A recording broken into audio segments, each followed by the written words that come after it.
Olá, meus amigos, amigas, internautas, sejam todos bem-vindos. Vamos dar continuidade ao estudo do livro Obsessão e Suas Máscaras, de autoria da doutora Marlene.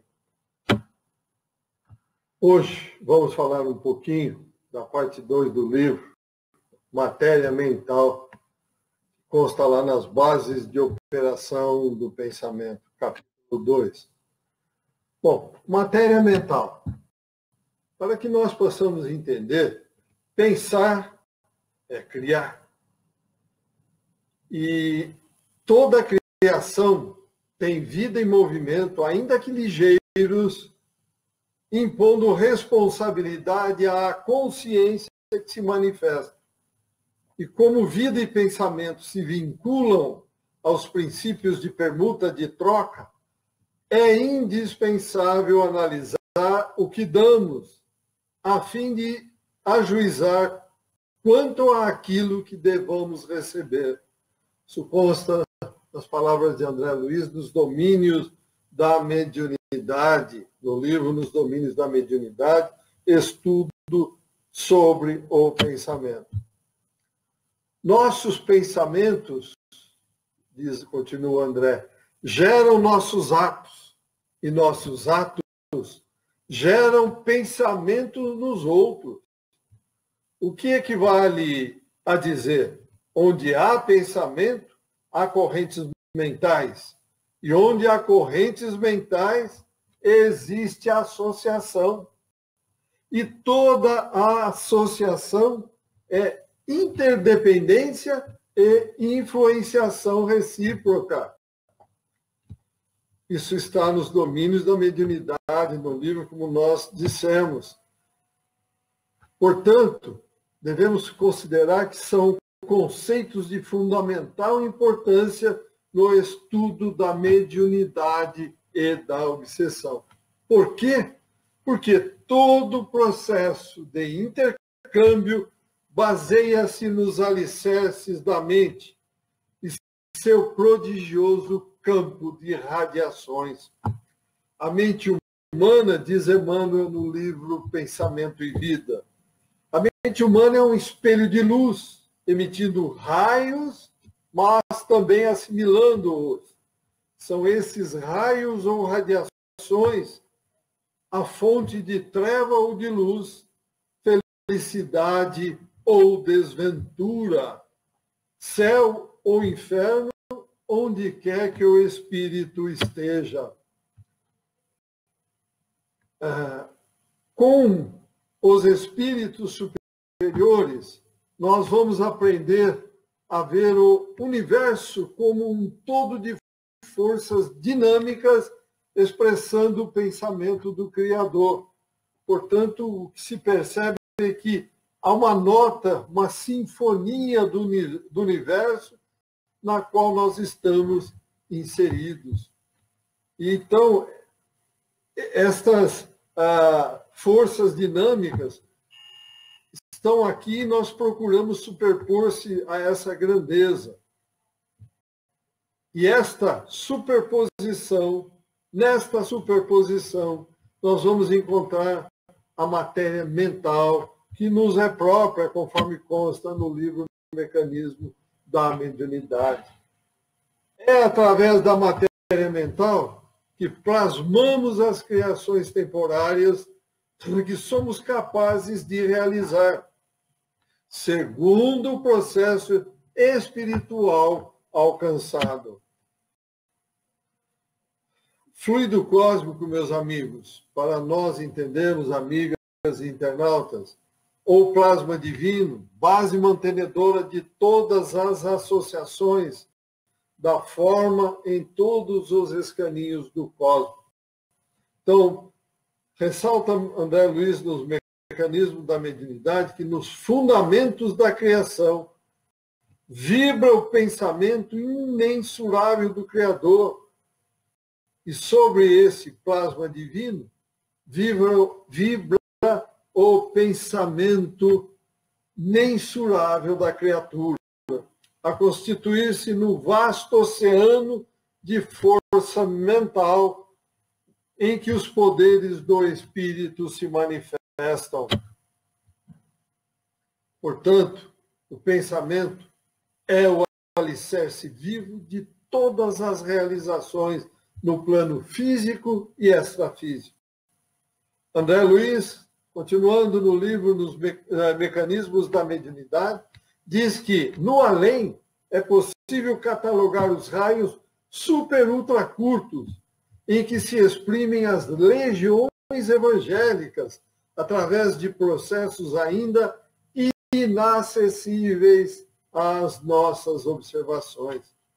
As oscilações curtas, médias e longas, nas quais se exterioriza a mente humana e também as ondas fragmentárias dos animais, que arrojam de si mesmo apenas raios descontínuos. Está em Evolução em Dois Mundos. O pensamento, continua André Luiz, além de ser o alicerce vivo de todas as realizações no plano físico e extrafísico, é matéria. Olha que coisa importante. O pensamento é matéria. Porém, matéria em nova escala vibratória, constituído de elementos atômicos mais complicados e sutis, aquém do hidrogênio e além do urânio, porém em outra escala periódica de elementos. São átomos mentais que, por falta de terminologia adequada para designá-los, André Luiz, em Mecanismos da Mediunidade, usa a mesma nomenclatura terrestre. São os núcleos, os prótons, os nêutrons, os pósitrons, os elétrons ou fotônios mentais. As características dos pensamentos, que são perfeitamente mensuráveis, segundo informação dos espíritos, estão subordinadas ao tipo de excitação a qual estão submetidos os átomos mentais. Se a excitação nasce dos diminutos núcleos atômicos em situações extraordinárias da mente, quais sejam as emoções profundas, as dores indizíveis, as laboriosas e acuradas concentrações de força mental ou as súplicas aflitivas, o domínio dos pensamentos emitirá raios mais curtos ou de imenso poder transformador do campo espiritual, teoricamente semelhante àqueles que se aproximam dos raios gama, mecanismos da mediunidade, meus amigos e amigas. É por isso que as grandes almas, aquelas que exemplificam nos árduos caminhos da abnegação, com o amor, renúncia, tem tanto poder transformador. André Luiz, no livro Evolução em Dois Mundos, esclarece a partícula de pensamento, dizendo ele que a partícula de pensamento, pois, como corpúsculo fluídico, tanto quanto o átomo, é uma unidade na essência a subdividir-se, porém em diversos tipos, conforme a quantidade, qualidade, comportamento e trajetórias dos componentes que integram. Continua André Luiz referindo-se ao sentimento que dá forma e natureza. Então, assim, a partícula do pensamento, embora viva e poderosa, na composição em que se derrama do espírito que a produz, é igualmente passiva perante o sentimento que lhe dá forma e natureza, tanto para o bem quanto para o mal. André Luiz, ainda em Evolução em Dois Mundos, nos diz o seguinte: desse modo, o fluido resultante pode ser ácido ou balsâmico, doce ou amargo, vivificador ou mortífero, segundo a força do sentimento que o produziu, dando ensejo aos raios da emoção ou do desejo. É pelo fluido mental, com qualidades magnéticas de indução, que o progresso se faz notavelmente acelerado.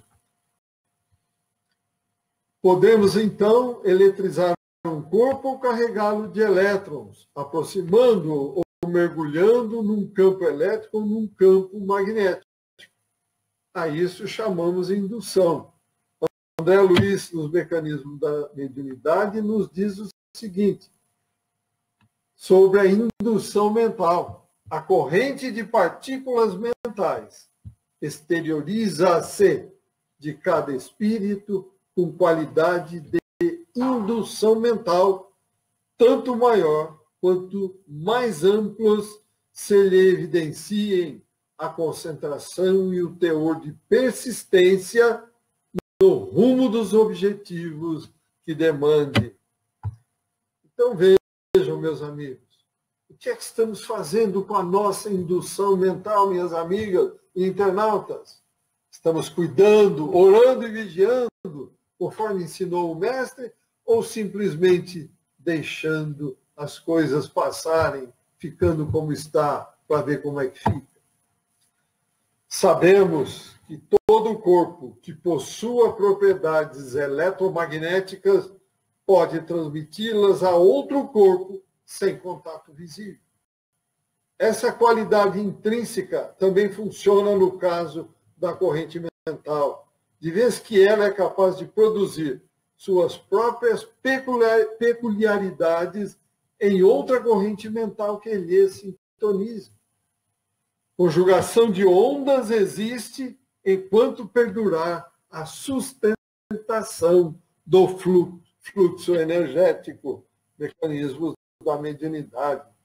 Desse modo, continua André Luiz, a matéria mental é o instrumento sutil da vontade, atuando na matéria física, gerando as motivações de prazer ou desgosto, alegria ou dor, otimismo ou desespero, que não se reduzem efetivamente a abstrações, por representarem turbilhões de força em que a alma cria os seus próprios estados de mentação indutiva, atraindo para si os agentes, por enquanto imponderáveis na Terra, de luz ou sombra, vitória ou derrota, infortúnio ou felicidade.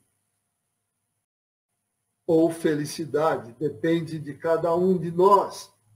Então vejam a importância do Mestre Jesus ao dizer orai e vigiai os pensamentos.